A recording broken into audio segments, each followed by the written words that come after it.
Hi everyone,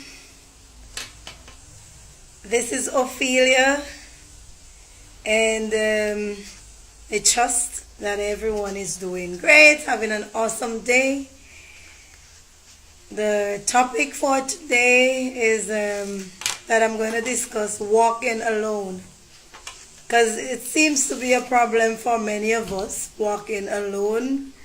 From time to time, people complain that they don't have anybody to support them in whatever they're doing, and that they are basically on their own.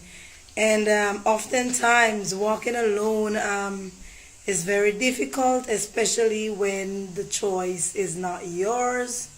Um, and especially when you are down and out, when you have nothing going for you, when you seem to have nothing going for you, because I wouldn't say nothing in, because when you have life, that is something big, because without life nothing else happens. So you're alive, you're well, you're healthy, but at the same time you find that you are down and out financially, materially, or maybe emotionally, or something like that, and you need a support, and there's no one there to support you. So I know it's hard. I've been there. It's very difficult, but at the end of the day, you have to move on. And so today I want to give you 6 tips that can help you to do so. 6 tips that I use in my daily life as I move through this difficult period in my life. And the first tip I want to give you is to focus on yourself. Do not waste time looking at what others are doing, or whatever they're not doing in terms of supporting you. Get over it. Get over it and get busy.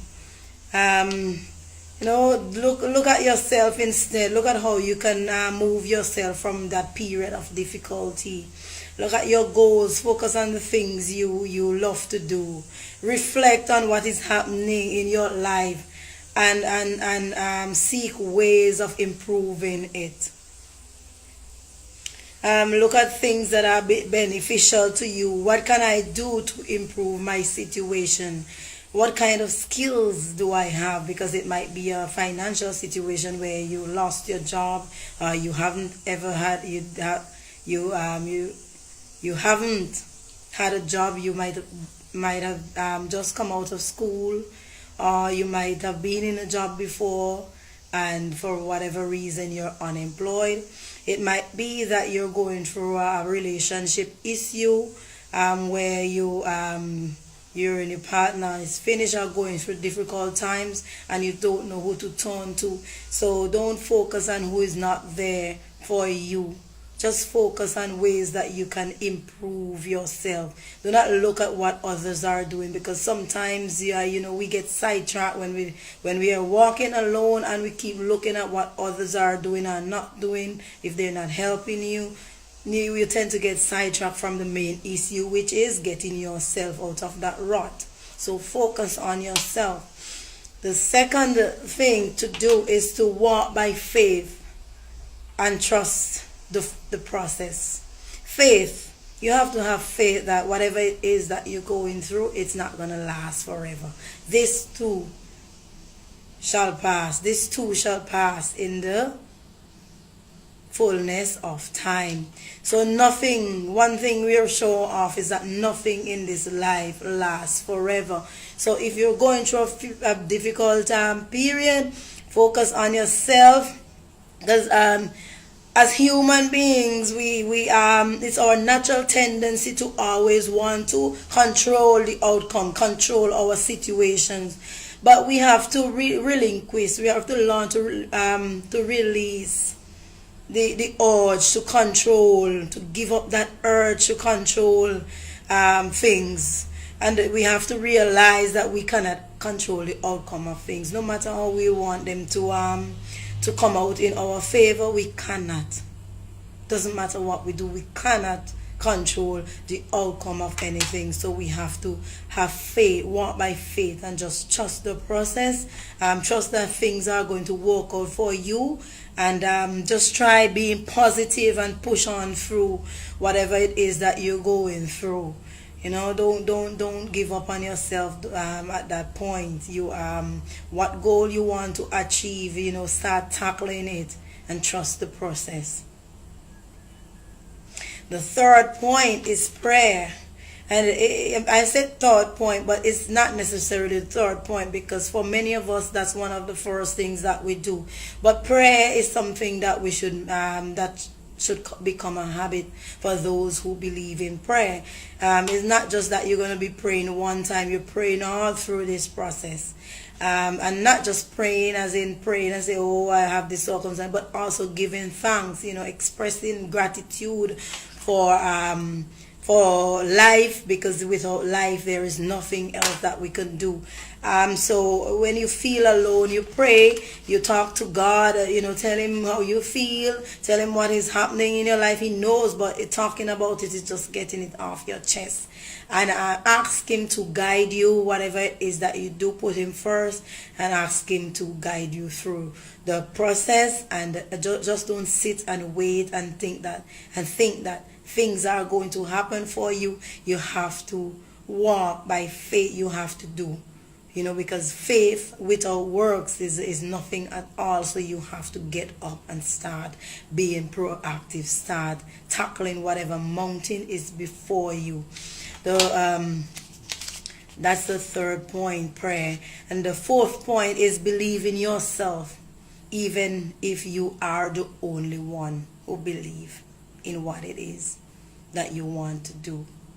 So you focus on building your self-confidence. There are a number of tools out there, a number of resources out there for building self-esteem and self-confidence.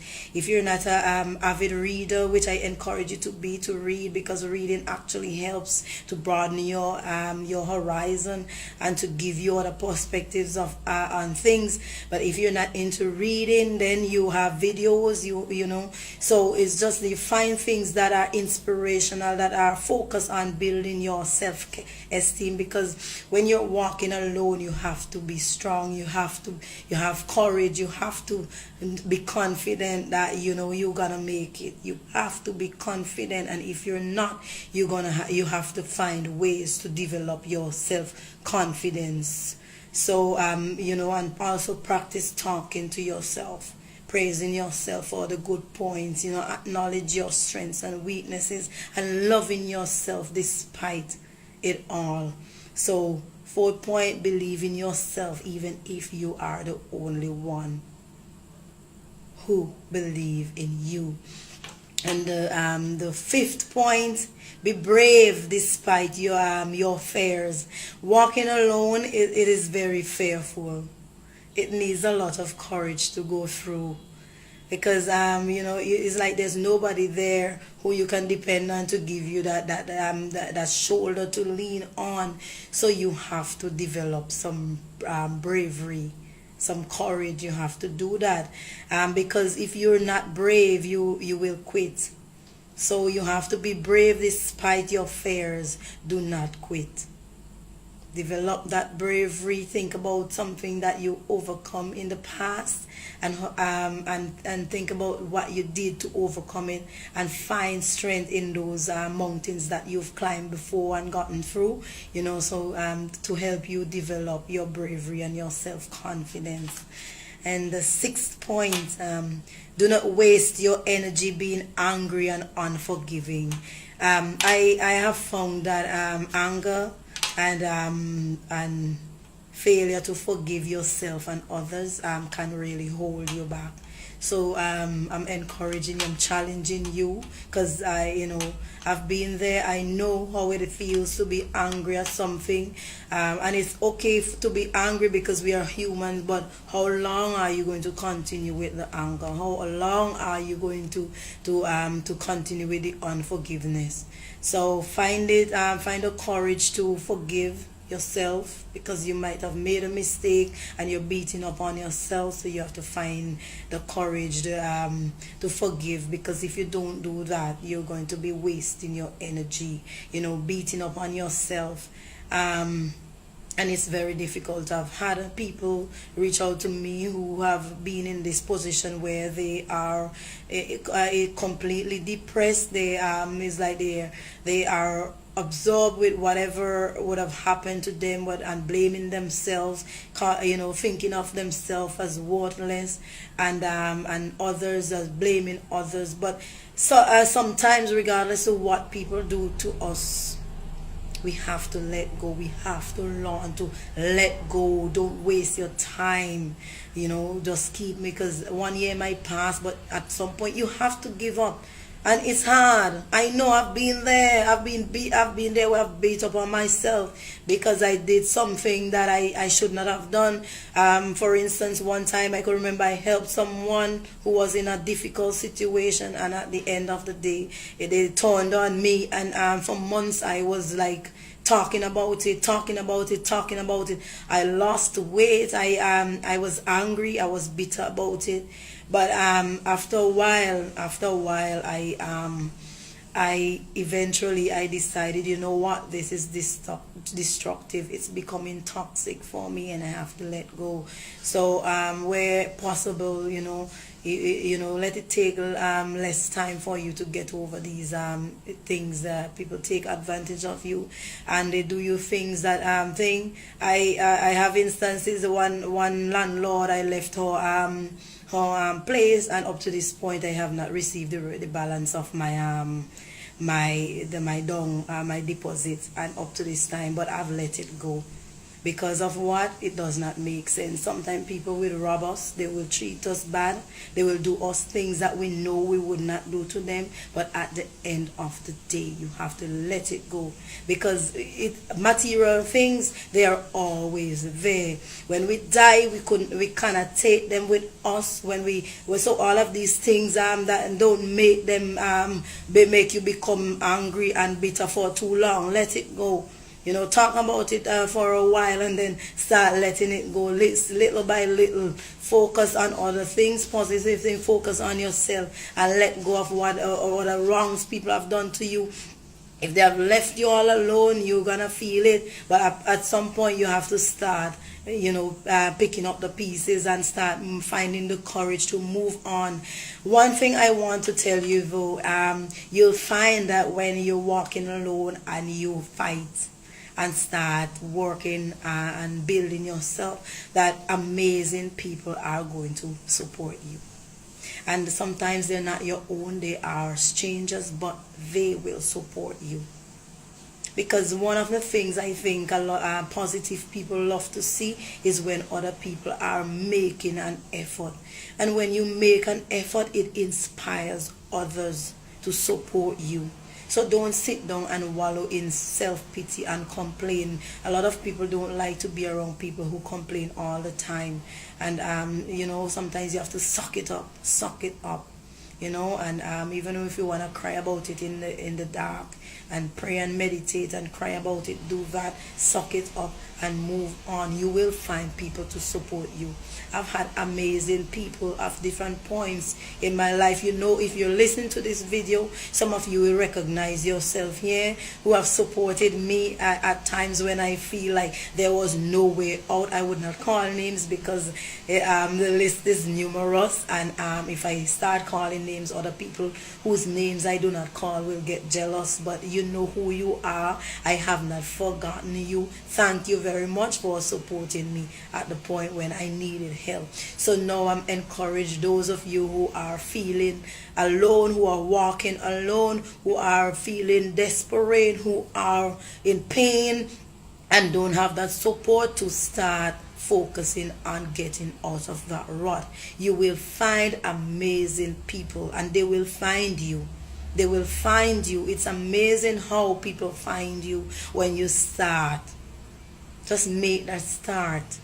And well, that's all for now. I trust that this video has been an inspiration to you. If you're viewing it on YouTube, Remember, if you like it, to subscribe and share it to someone who needs that inspiration at this point, might be going through something difficult. If you're watching it on Facebook, thank you. And you could follow my fan page, cupidandI.com, motivational blogs and poem. You could also, I'll put a link to this blog where you can find other it's more of our in terms of the blog, it's the same blog, and there's 6 tips to help you survive when walking alone, so you will have a more in-depth read on how you can help yourself get out of that rut. So again, I want to thank you for viewing, for listening, and remember, positive energy always. Bye.